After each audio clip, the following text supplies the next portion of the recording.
விஜய் அவர்கள் ஒரு தீராத விளையாட்டு பிள்ளை மாதிரி. தமிழ்நாட்டு அரசியலிலே சீமான் ஒரு ஃபெயிலியர். தெலுங்கு மொழி பேசுகிறவன் தமிழ்நாட்டுக்கு என்ன துரோகம் செஞ்சிருக்கிறான்? தாழ்த்தப்பட்டவன், ஒடுக்கப்பட்டவன் கோவிலுக்கு உள்ளே வராதே, வெளியிலே இருந்து கும்பிட்டு அப்படியே வெளியில ஓடி போயிருக்கு. திமுகவை ஓட ஓட விரட்டுவேன், உன்னால எம்பி ஆக முடியல, உன்னால அரசியலே செய்யறதுக்கு நீ அன்பிட்டு. நான் அண்ணா அறிவாலயத்தில் இருக்கிற எல்லா செங்கலையும் உருவிடுவேன்னு சொன்னேன். உன்னை கட்சி தலைமையிலிருந்து அவங்க உருவிட்டாங்க. பாஜக ஒரு கூட்டத்தையே நடத்த முடியாதவர்கள், ஒரு கட்சியவே நடத்த முடியாதவர்கள் இவர்கள் எப்படி ஆட்சி நடத்துவாங்க? மக்களை தன்னை தானே தோற்கடித்துக் கொள்கிறார் விஜய். ஆட தெரியாதவன் என்ன சொல்லுவார்? திருக்கோணம் சொல்லுவாங்க. அது மாதிரி எப்ப பார்த்தாலும் தேர்தல் ஆணையம் தெரியல, திமுக தெரியல, கூட்டம் வந்துருச்சு, ஒழுங்கு அடைஞ்சிருச்சு. வணக்கம். இன்னைக்கு நம்ம கூட பத்திரிகையாளர் ராஜகம்பீரன் இருக்காங்க. வணக்கம் சார், எப்படி இருக்கீங்க? வணக்கம். விஜய் அவர்கள் நேற்று டி நகர்ல பிரச்சாரம் பண்ணிட்டு இருந்தாங்க. அவருக்கு கொடுத்த டைமை விட அவர் முன்னாடியே போயிட்டாதா சொல்றாங்க. எப்படி பாக்குறீங்க? விஜய் அவர்கள் ஒரு தீராத விளையாட்டு பிள்ளை மாதிரி நடந்துக்கிறார். ஒரு பொறுப்புணர்வோடு நடந்து கொள்ளணும். ஒரு கட்சியை நீங்கள் தொடங்கக்கூடாது, தொடங்கினால் அதை சிறப்பாக நடத்தணும். நீங்கள் விஜயகாந்த் அவர்கள் கட்சி ஆரம்பிக்கிற போது மிகப்பெரிய ஆளுமைகளாக கலைஞர் கருணாநிதியும் ஜெயலலிதா அவர்களும் இருந்தாங்க. அப்ப இரண்டு பெரிய தலைவர்களுக்கு மத்தியிலே நீந்துவது என்பது ரொம்ப கடினமானது. ஆனால் இன்றைக்கு எப்படி ஒரு சூழ்நிலை இருக்கிறதா என்று கேட்டால், ஸ்டாலின் ஒரு ஆட்சியாளராக இருக்கிறார், பெரிய தலைவராக இன்றைக்கு இருக்கிறார். ஆனால் மற்ற தலைவர்கள் எல்லாம் ஆளுமை மிக்கவர்களாக இருக்கிறார்களா என்று சந்தேகமாக இருக்கிறது. ஏனால் அந்த அளவுக்கு அதிமுக வலிமையாக இப்போது இல்லை. 10 தோல்வி பழனிசாமி என்று சொல்லக்கூடிய அளவிற்கு பல தேர்தல்களிலே அவர் கட்சியினுடைய பொதுச் செயலாளராக தேர்வு செய்யப்பட்ட நாளிலே இருந்து தொடர்ந்து தோல்விகளை சந்தித்து வருகிறார். வேற யாராவது வெற்றி பெறக்கூடியவர்கள் இருக்கிறார்களா என்று கேட்டால், 15 வருஷமா கட்சி ஆரம்பிச்சு குப்பரை கவுந்தமேனி விழுந்துகிட்டே இருக்கிறாரு சீமான. சீமானால வெற்றி பெற முடியவே இல்லை. கேட்டா நான் தனிச்சு நிற்பேங்கிறார். ஜனநாயகம் என்பது என்ன? பெரும்பான்மை மக்களை தன் கருத்தின்பால் ஈர்ப்பது, தன் பக்கம் ஈர்ப்பது, அதான் ஜனநாயகம். நான் தனியா போய் நிக்கிறேன்னா அது என்ன? சுடுகாட்டுல தான் தனியா போய் நிக்கணும். கல்யாணத்துல கூடி நிக்கிறான், சுக துக்கங்கள்ல கூடி நிக்கிறான். மனிதர்களை ஒன்று கூட்டுவதுதான் சவால். பிரிந்து போவது, தனித்திருப்பதுல சவால் இருக்கு. அதாவது நம்ம தனியா ரூம் கூட்டிட்டு கூட இருக்கலாம். அதுவா தலைமை பண்பு? எல்லா மக்களுக்குமான தலைவனாக தன்னை மாற்றிக் கொள்வதான தலைமை பண்பு. அப்ப தன் கருத்தால் எல்லா மக்களையும் ஈர்ப்பவன் தலைவனாக முடியுமா? நான் யாரு கூடயும் சேர மாட்டேன் என்று சொல்வதன் வழியாக அதிகார மையத்திற்கு அவர் எந்த காலத்திலையும் போக முடியாது. சீமான் பேசுகிற அரசியல் என்பது பேசுவது தமிழ் தேசியம், படிப்பது ராமாயணம், இடிப்பது பெருமாள் கோயில் சொல்ற மாதிரி பேசுவது தமிழ் தேசியம். நடைமுறையில தமிழ் தேசியம் இருக்கான்னு கேட்டா தமிழ் தேசியம் இல்ல. இனவாத கோட்பாடு, தமிழர் தமிழர் அல்லாதவர் என்று சிறுபான்மை மொழி பேசுகிறவர்களை, தெலுங்கு மொழி பேசுகிறவர்களை, சௌராஷ்டிரா மொழி பேசுகிறவர்களை, உருது மொழி பேசுகிறவர்களை, தமிழ்நாட்டிலே இருக்கக்கூடிய மொழி சிறுபான்மை மக்களை தமிழர்களின் எதிரிகளாக சித்தரித்து ஒரு பொய் பிரச்சாரத்தை கட்டவிழ்த்து விட்டு இனவாத அரசியலை செய்கிறார். தனக்கு தலைவன் என்று பிரபாகரனை சொல்லிக் கொள்ளுகிற சீமான் நடைமுறையில் ராஜபக்சேயை ஃபாலோ பண்றார். இனவாதம் என்பது அதுதான். தெலுங்கு மொழி பேசுகிறவன் தமிழ்நாட்டுக்கு என்ன துரோகம் செஞ்சிருக்கிறான்? நான் கேட்கிறேன். பிற மொழி பேசுகிறவன் தமிழர்களுக்கு என்ன துரோகம் செஞ்சிருக்கான்? பார்ப்பன எதிர்ப்பு, உயர் சாதி எதிர்ப்பு என்பது எதற்காக நாம் பேசினோம் கடந்த காலங்களில்? அவர்கள் கல்வியை தங்களுக்கு மட்டுமே வைத்துக் கொண்டார்கள், அரசு பதவிகளை தங்களுக்கு மட்டுமே வைத்துக் கொண்டார்கள், அவர்கள் எல்லா வழிபாட்டு உரிமைகளையும் அவர்களுக்கு மட்டுமே கருவறையிலே பூஜை செய்வதற்கான உரிமை இருக்கிறது, மற்றவர்களுக்கு அந்த உரிமை இல்லை என்று சொன்னார்கள். கோபுர தரிசனம் கோடி புண்ணியம்னு சொன்னதற்கு பின்னால் ஒரு அரசியல் இருக்கிறது. அது கோபுரத்தை பார்த்து தரிசனம் பண்ணுவதற்காக சொல்லப்பட்டது அல்ல. தாழ்த்தப்பட்டவன், ஒடுக்கப்பட்டவன் கோவிலுக்கு உள்ளே வராதே, வெளியிலே நின்று கும்பிட்டு அப்படியே வெளியில ஓடி போயிரும் சொன்னதுக்காக தான் கோபுர தரிசனம் கோடி புண்ணியம்னா. கோவில்களுக்குள்ளே அனுமதிக்கப்படாத சாதிகளாக இன்றைக்கு தங்களை வளர்ந்த சமூகமாக கருதக்கூடிய நாடார் சமூகம் மாதிரி எத்தனையோ சமூகங்கள் தள்ளி வைக்கப்பட்டது. அப்ப அடிப்படையிலே நம் வழிபாட்டு உரிமையை, வாழ்வுரிமையை, நம் கல்வி உரிமையை, நம் அதிகாரத்தை மறுத்தார்கள். அதனால் அவர்களை எதிர்த்தோம். அது கூட தனி மனித வெறுப்பு அல்ல, ஒரு இனக்குழுவின் மீதான பகைமையை கட்டுவது அல்ல. ஒரு கருத்தியலாக ஆதிக்க கருத்தியலை கொண்டிருக்கிறவர்கள் அந்த ஆதிக்கத்தின் வழியாக மற்றவர்களை ஆடு மாடு மேய்ப்பவர்களாக, அரசு பதவி இல்லாதவர்களாக, அதிகாரமற்றவர்களாக, அரசியல் படுத்தப்படாதவர்களாக, சாமானியர்களை பஞ்சை பராரைகளாக தொடர்ந்து வைத்திருப்பதற்கு, கூலிகளாக, கொத்தடிமைகளாக, தாழ்த்தப்பட்டவனாக, ஒடுக்கப்பட்டவனாக வைத்திருப்பதற்கு அது உதவியது. அதனால அந்த ஆதிக்கத்தை உடைக்க வேண்டும் என்று நாம் ஆசைப்பட்டோமே தவிர ஒரு குறிப்பிட்ட சமூகத்தை பகைவர்களாக காட்டுவது அல்ல. தந்தை பெரியார் கூட சொல்லுகிறார், பார்ப்பனர்களை நாம் பகையாளிகளாக மாற்றுவதற்காக இதை செய்யவில்லை. அவர்கள் நம்மளுடைய உரிமைகளை ஏற்றுக்கொண்டால் அவர்கள் மீது அன்பு பாராட்டுவதற்குத்தான் நாம் விரும்புகிறோம். அவர்கள் மீது அன்பு செலுத்துவதற்கு அவர்கள் ஆதிக்கம் தடையாக இருக்கிறது. அந்த ஆதிக்கத்தை உடைப்பது, மேட்டை உடைக்காமல் பள்ளத்தை சமப்படுத்த முடியாது. ஆனால் சீமான் பேசுகிற அரசியல் அப்படிப்பட்டதா என்று கேட்டால், அவர் RSSக்கு அடியால் வேலை பார்க்கிறார்.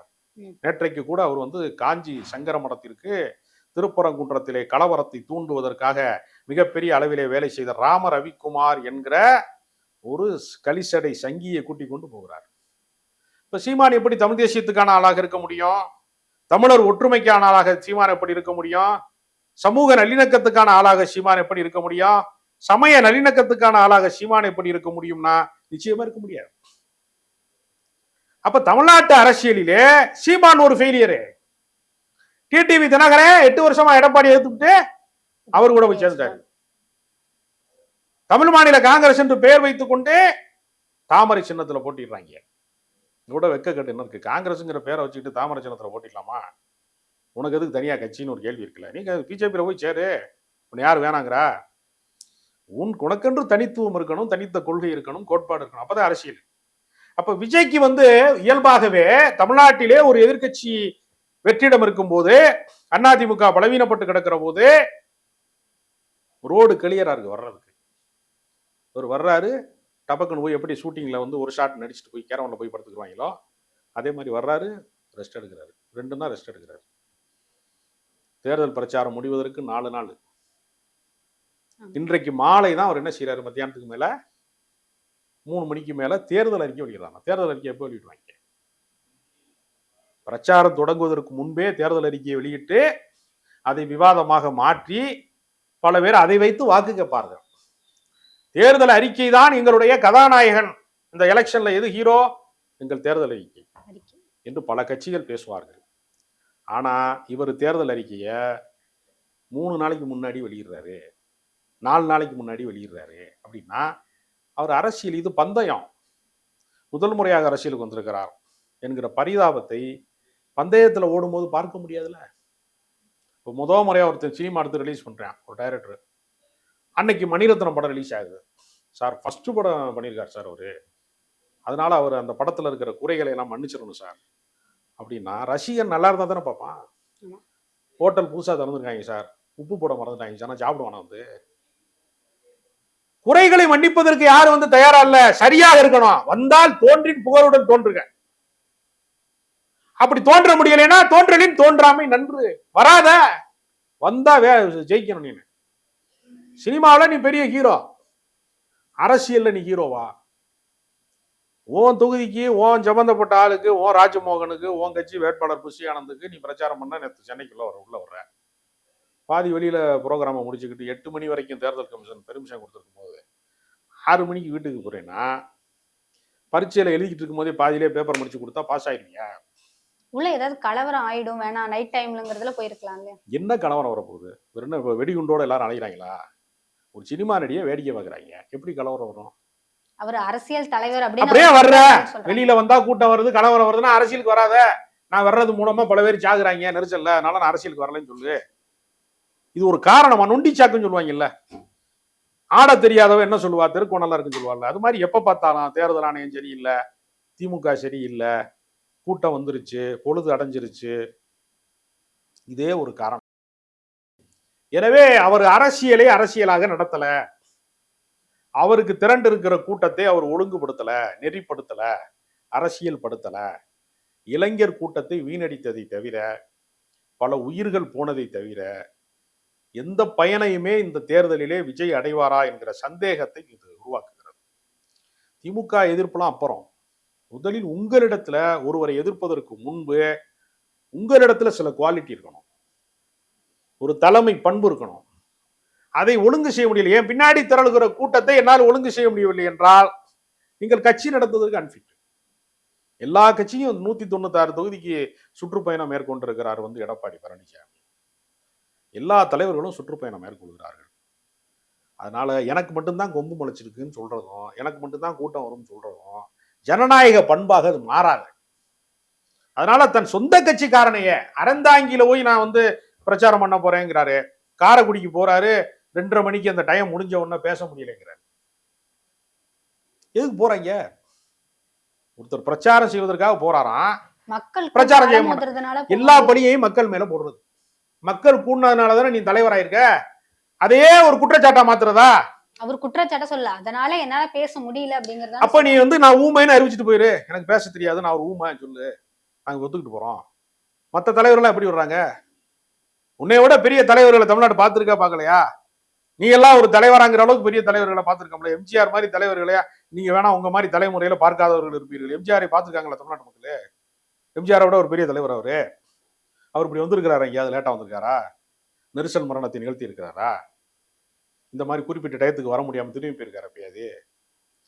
ஒரு கூட்டத்தையே நடத்த முடியாதவர்கள், ஒரு கட்சியவே நடத்த முடியாதவர்கள் இவர்கள் எப்படி ஆட்சி நடத்துவாங்க?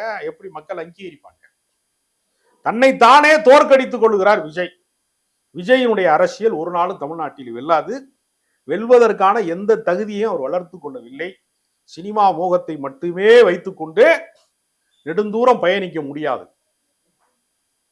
அதனால அவருடைய காலகட்டம் என்பது இந்த மே 4ஆம் தேதியோடு முடிவுக்கு வந்து. அண்ணாமலை அவர்கள் 10 ரூபாய் பாலாஜி ஒரு விஷக்கிருமி, அவர் ஊருக்கு அந்த கரூர்ல ஊருக்கு ஊரு டென்ட் போட்டு உதயநிதி படத்தை போட்டு பாருங்க அப்படின்னு சொல்றாரு அப்படின்னு அண்ணாமலை அவர்கள் சொல்லியிருக்காரு. அண்ணாமலை ஒரு வெத்து வேட்டு, அரசியல்ல ஒரு செல்லா காசு, தன்னைத்தானே சவுக்கால் அடித்துக் கொண்ட கோமாளி என்று கூட சொல்ல முடியும். நான் அண்ணா அறிவாலயத்தில் இருக்கிற எல்லா செங்கலையும் உருவிடுவேன்னு சொன்னேன். உன்னை கட்சி தலைமையிலிருந்து அவங்க உருவிட்டாங்க பாஜக. திமுக காரை சொத்து பட்டியலை பூரா நான் வெளியிடுறேன்னு சொன்னேன். கடைசியில் உண்மையான சொத்து பட்டியலை வெளியிட்டியான்னு கேட்டா தேர்தலில் வேட்புமனு தாக்கல் செய்யும் போது என்னென்ன ப்ராப்பர்ட்டி இருக்குன்னு ஒரு கணக்கு பத்திர பிரமாணம் பிரமாணம் தாக்கல் பண்ணுவாங்க. அந்த பத்திர பிரமாணம் தாக்கல் பண்ண லிஸ்ட் எடுத்து வச்சுக்கிட்டு டவுன்லோட் பண்ணிட்டு நான் வெளியிடுறேன்னு சொன்ன கோமாளி அவரு. கடைசியில் அவருக்கு எவ்வளவு சொத்து இருக்குன்னு பாஜக காரையும் வெளியிட்டான். நீ ஒரு முறையா தேர்தலில் ஜெயிச்சிருக்கியா? அரவக்குறிச்சியில போன முறை நின்ற, உன்னால ஜெயிக்க முடிஞ்சா? யாருன்னே தெரியாத மக்கள்கிட்ட பெரிய அறிமுகமே இல்லாத ஒரு லோக்கல் கட்சிக்காரன் இளங்கோன்னு ஒருத்தராட்டு தோத்து போயிட்டீங்க. உனக்கு என்ன அரசியல் இருக்கு? உன்னால எம்எல்ஏ ஆக முடியல. திமுகவை ஓட ஓட விரட்டுவேன்னா உன்னால எம்பி ஆக முடியல. உன்னால அரசியலே செய்யறதுக்கு நீ அன்பிட்டு. தேர்தல் அரசியல்ல செந்தில் பாலாஜியை ஜெயிக்க முடியாத வைத்தறிச்சல்ல 1000 அவதூறுகளை பேசலாம். செந்தில் பாலாஜி மக்களால் தேர்ந்தெடுக்கப்பட்டவர். அவர் எத்தனை முறை தேர்தலில் நின்றாலும், யாரை தேர்தலில் நிறுத்தினாலும் அவர்கள் தான் வெல்வார்கள் என்பது கரூர் பகுதி மக்கள் மட்டுமல்ல, கோயம்புத்தூர் மக்கள் மட்டுமல்ல, கொங்கு மண்டலமே அவருக்கு ஆதரவாக நிற்கிறது. செந்தில் பாலாஜியை பேசுவதனால் ஒரு நாளும் அண்ணாமலை உயர முடியாது. அண்ணாமலை தன்னைத்தானே சவுக்கால் அடித்துக் கொள்வதற்கு தான் தகுதியானவரை தவிர அவர் தேர்தல் அரசியலுக்கோ மக்களினுடைய போராட்ட அரசியலுக்கோ அவர் ஒரு நாளும் பொருத்த முடியவர் அல்ல. உங்க நேரம் ஒதுக்கி நிறைய விஷயங்கள் ஷேர் பண்ணிக்கிட்டீங்க. ரொம்ப நன்றி சார்.